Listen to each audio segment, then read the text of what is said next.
10 വർഷം കേരളം ഭരിച്ച പിണറായി സർക്കാരിന് മയക്കുമരുന്ന് മാഫിയെ നിയന്ത്രിക്കാൻ കഴിയാത്തത് ഭരണപരാജയമാണെന്ന് കോൺഗ്രസ് നേതാവ് രമേശ് ചെന്നിത്തല.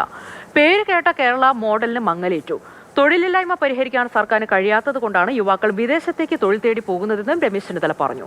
യുഎഇയിലെ വടക്കൻ നഗരമായ ഫുജൈറയിൽ ഇൻകാസ് സംഘടിപ്പിച്ച ഉമ്മൻചാണ്ടി അക്കാദമിക് എക്സലൻസ് അവാർഡ് ദാന ചടങ്ങിൽ മുഖ്യാതിഥിയായി സംസാരിക്കുകയായിരുന്നു അദ്ദേഹം.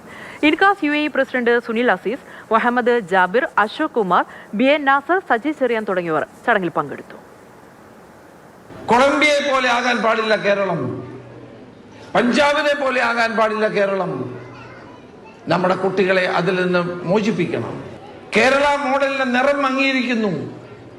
10 വർഷക്കാലം ഒരു ഗവൺമെന്റ് ഭരിച്ചിട്ട് ഇവിടെ മയക്കുമരുന്നിനെ നിയന്ത്രിക്കാൻ കഴിയുന്നില്ല. നമ്മുടെ യുവാക്കളുടെ ജീവിതത്തെ ഹോമിക്കുന്ന രാസലഹരിയെ നിയന്ത്രിക്കാൻ എന്തുകൊണ്ട് 10 വർഷക്കാലമായ ഒരു ഗവൺമെന്റ് കഴിയുന്നില്ല എന്നത് പ്രസക്തമായൊരു ചോദ്യമല്ലേ?